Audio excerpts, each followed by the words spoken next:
Hello, I'm a newcomer to the workforce, taking my first steps into society. My father works in the interior design industry, which has gradually improved our family's livelihood. My grandfather is an extraordinary person. He raised 5 children of his own, and then took in and supported a friend's child as well. To give more detail, my grandfather was a businessman whose partner fell ill and had to send his later-born daughter to live with my grandparents. At that time, my grandparents had already married off their 6 children and were enjoying their retirement when they decided to legally adopt the daughter of an acquaintance who was in her late elementary school years. I was 10 years old at the time, and suddenly, my father had a new younger sister. She was 2 years older than me, but I started calling her aunt as if she were an older niece. My father inherited his business acumen from my grandfather. He's adept at selecting new items for the business, conducting thorough research, and leading them to success. I was an only child, but during my senior year of high school, my father's youngest sibling, who I call aunt, transferred to a university near our house.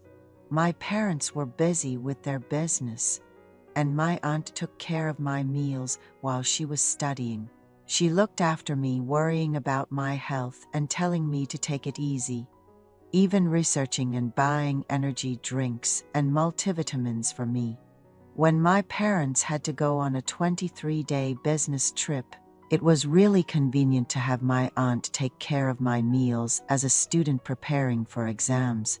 I worked hard in my studies and managed to get into the same university as my aunt.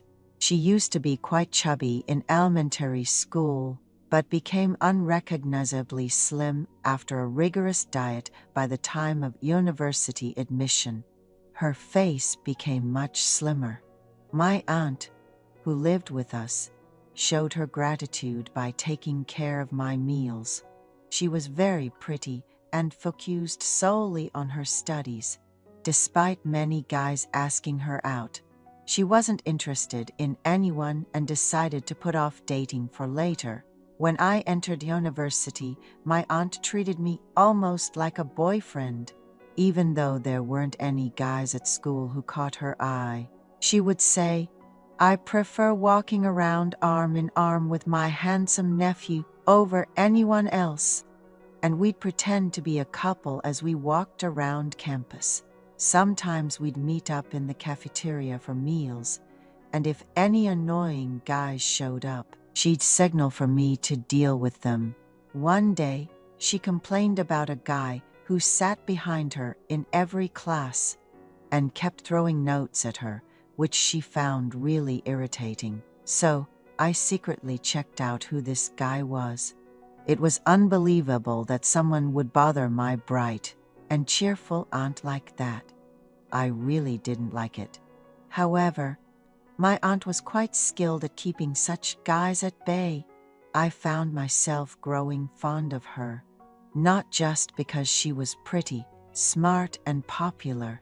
She expressed a desire to join a volunteer club, despite her busy study schedule, wanting to do something meaningful in her 20s.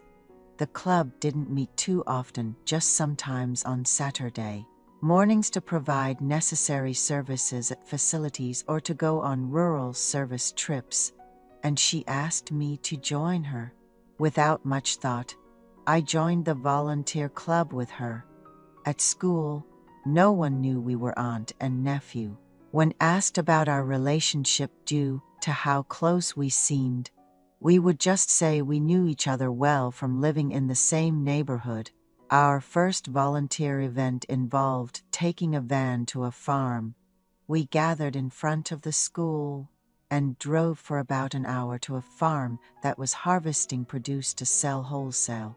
It was my first time doing farm work, and although there were about 12 of us volunteering, eating the packed lunches we brought along made it a rewarding experience. We continued to volunteer once a month, and eventually, it was time for the much-anticipated rural service trip.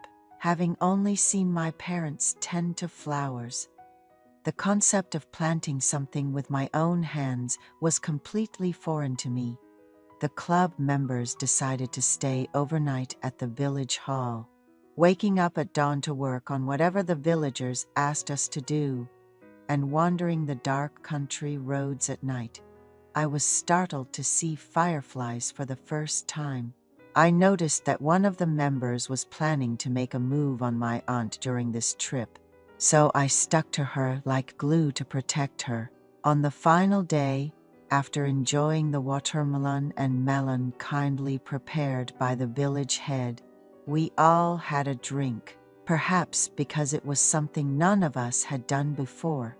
Everyone fell asleep early. Throughout that time, my aunt would tell stories, and whenever our eyes met, she'd flash me a light smile, which always stirred a curious feeling inside me. On that night, with everyone else asleep, I entered a small room filled with only our luggage and confessed to my aunt.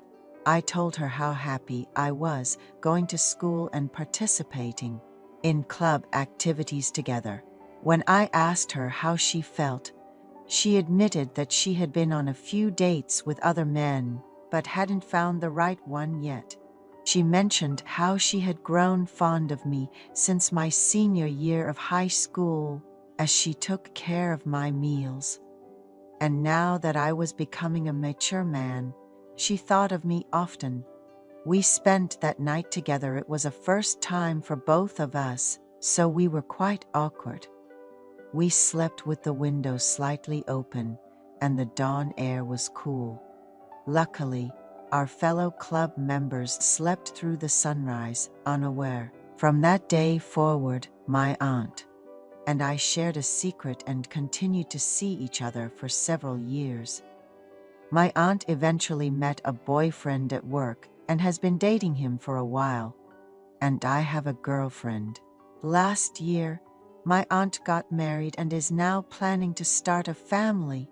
My grandfather gifted his youngest daughter a small studio apartment in the city, advising her to keep it as a retirement fund.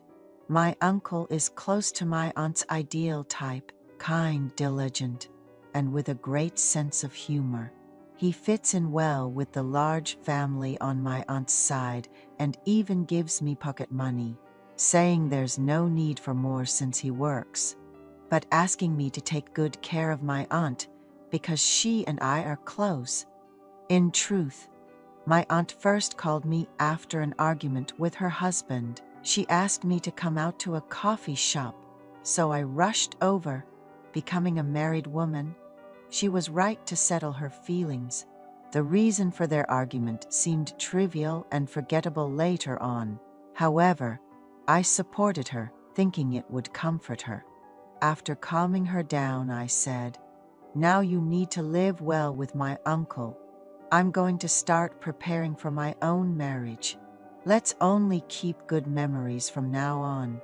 My aunt returned home with a look of regret. A few days later, we gathered for my grandfather's birthday, and my aunt appeared cheerful. I keep an eye on how my first woman, my aunt, is doing.